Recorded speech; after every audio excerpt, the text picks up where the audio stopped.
दोस्तों, इस कहानी की लेखिका है कनार शर्मा। बहू, आज ऑफिस से आने में इतनी देर कैसे हो गई?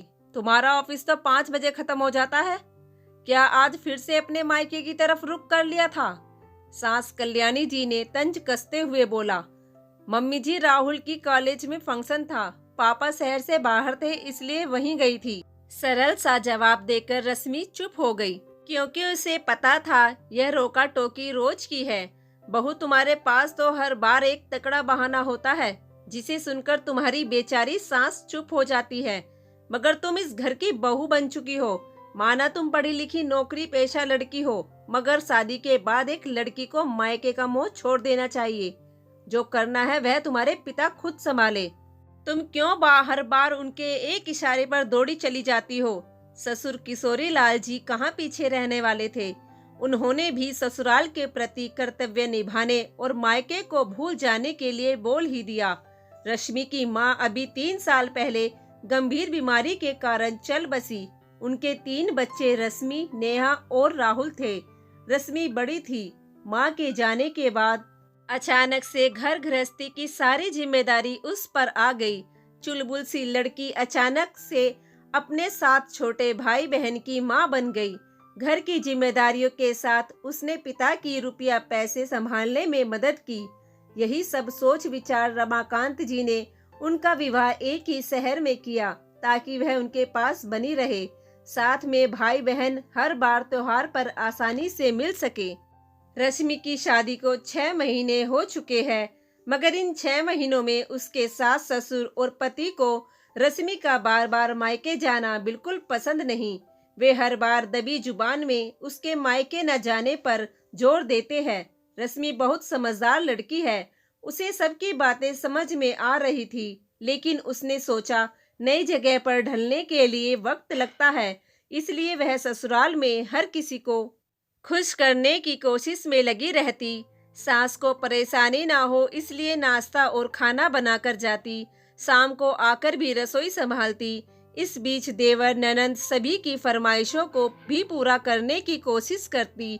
पति के शिकवे शिकायत दूर करने की कोशिश करती रहती, पर लगता है कोई भी उससे खुश नहीं था। हाँ बहू, तुम्हारे ससुर जी सही कहते हैं। जब से तुम आई हो, तुम्हारा सारा मन तुम्हारे मायके में लगा रहता है। पहले तो मैं कुछ नहीं बोली, लेकिन मुझे तुम्हारा यहाँ रहकर वहाँ फोन पर बातें करना बिल्कुल पसंद नहीं। छोटी छोटी बातों पर मायके दौड़ी चली जाती हो। माना पिता भाई बहन है, लेकिन अब तुम ससुराल वाली हो गई हो, इसलिए तुम्हारा बार बार वहाँ जाना, बातें करना अच्छा नहीं। मम्मी जी, आप तो जानते ही हैं, मेरे पापा अकेले हैं। अभी भाई बहन भी छोटे हैं। शादी में कहाँ कितना खर्च हुआ, सारी तैयारियां मैंने और पापा ने ही देखी थी। और फिर पापा के महीने का हिसाब किताब भी मैं ही देखती हूँ, इसलिए उन्हें बार बार मेरी जरूरत पड़ती है। बहू, यह सब बहाने हैं।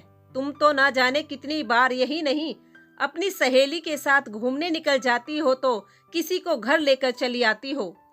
तुम्हें समझ में नहीं आता? तुम ससुराल में रहती हो, यहाँ मायके के नियम कायदे नहीं चलते। तुम लड़की नहीं हो, बहू हो बहू, और उसी तरह रहो। मैं तो कहती हूँ जितना जल्दी हो सके मायका भूलकर पूरी तरह ससुराल की हो जाओ। और ऐसा कुछ नया नहीं है, हम भी तो सखी सहेली माँ बाप सबको भूलकर पूरी तरह समर्पित है। ऑफिस से आया पति भी अब सब सुन चुका था। तुम्हारी शादी मुझसे हो गई है, तुम मेरी पत्नी हो। अब कब तक दूसरों के बारे में सोचती रहोगी? माँ सही कहती है, अपना मन ससुराल में लगाओ, बाकी सब भूल जाओ। कहते हुए गौतम कमरे में चला गया। मगर रश्मि के मन में कई सवाल उठने लगे। कल तक जो मेरे अपने थे, आज दूसरे कैसे हो गए? क्या एक लड़की सिर्फ शादी से पहले अपने माता पिता की देखभाल कर सकती है, उनकी जिम्मेदारी उठा सकती है, और शादी होने के बाद उसे सब को छोड़ना होगा, जन्म से मिले सारे रिश्तों को भूलना होगा? ऐसे कैसे? जब एक लड़के की शादी होती है तो वह भी पति बनता है। क्या पत्नी मिलते ही वह सारे रिश्ते भूल जाता है? नहीं ना। तो फिर एक लड़की से अपेक्षा क्यों की जाती है? आज जहां जमाना लड़का लड़की को बराबरी का दर्जा दे रहा है, कंधे से कंधा मिलाकर चलने की बात कर रहा है, वहीं आज भी लोगों की सोच में कोई बदलाव नहीं हुआ है। यही सोच रश्मि अगले दिन भी ऑफिस निकल गई। कुछ दिन बाद पापा मम्मी का हेल्थ चेकअप करवाना है। साथ में दीदी जीजा जी और बच्चे भी आ रहे हैं।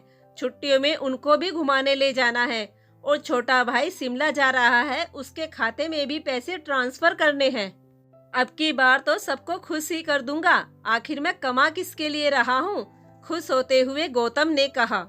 आज रश्मि को बदला लेने का बहाना मिल ही गया। बड़ी मासूमियत से बोली, सुनो गौतम, तुम्हें मम्मी पापा की चेकअप करवाने की क्या जरूरत है? और दीदी जीजा जी आए, अपना खर्चा खुद उठाएं। हम लोग क्यों करेंगे उनका खर्चा? और देवर जी को एक फूटी कौड़ी देने की जरूरत नहीं। आखिर कब तक तुम उनका बोझ उठाओगे? अब तुम्हारी शादी हो गई है, तुम मेरे पति हो, तुम्हें किसी और के लिए कुछ करने की बिल्कुल जरूरत नहीं है। अब हमारा भी तो भविष्य है, उसकी भी प्लानिंग करनी है।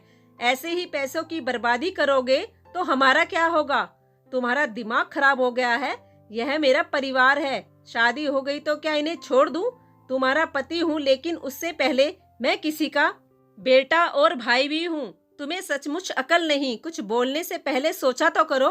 गौतम भिनभिनाता हुआ बोला, मैं तुम्हारी पत्नी हूँ और तुम्हें मेरी बात सुननी होगी।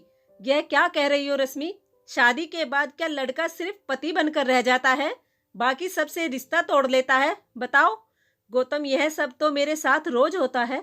आप छोड़िए, मम्मी जी, पापा जी, दीदी, भैया सब करते हैं मेरे साथ। जिस दिन से मैं यहाँ शादी करके आई हूँ तब से मेरे साथ रोज हो रहा है। अगर वैसा ही मैंने 2-4 बार आपके साथ कर दिया तो आपको इतना बुरा क्यों लग रहा है? अब गौतम को समझ आ चुका था जो इतने महीनों से वो और उसके माँ पापा मिलकर उसे उसके मायके वालों से मिलने जुलने पर बेवजह रोक टोक लगाते हैं। जब भी वह उनके पास जाती, फोन या मदद करती तो रोक टोक लगाते। न जाने कितना कुछ सुना देते, यहाँ तक कि उसकी परवरिश पर भी उंगली उठाते। मगर जब अपने साथ ऐसा व्यवहार हुआ तब पता चला कि रश्मि के साथ कितना गलत हो रहा है। अब रिश्ते हैं तो निभाने तो पड़ेंगे। शादी होते ही तो तोड़ थोड़ी ना दिए जाएंगे। रश्मि, सच में मैं बहुत शर्मिंदा हूँ। इतनी छोटी सी बात मेरी समझ में क्यों नहीं आई? जैसे लड़के के परिवार वाले होते हैं वैसे ही लड़की के परिवार वाले होते हैं। फिर क्यों शादी होते ही लड़की अपने सारे रिश्ते नाते मायका भूलकर ससुराल की होकर रह जाए? मुझे माफ करो। आगे से तुम्हारे परिवार वालों की जितनी बन पड़ेगी उतनी मदद मैं भी करूंगा। आखिर वह भी मेरा परिवार है, जैसे मेरा परिवार तुम्हारा परिवार है। गौतम, मुझे बेहद खुशी है कि आपने समझा। मुझे आपकी माफी नहीं, साथ चाहिए। बस बात इतनी सी है, जैसा आपको लगता है कि आप सिर्फ मेरे पति नहीं, किसी के बेटे, भाई, दोस्त भी है, वैसे ही मैं सिर्फ आपकी पत्नी नहीं, किसी की बेटी, बहन, सहेली भी हूँ। दोस्तों, कहानी पसंद आई हो तो प्लीज लाइक, शेयर, सब्सक्राइब जरूर कीजिएगा। धन्यवाद।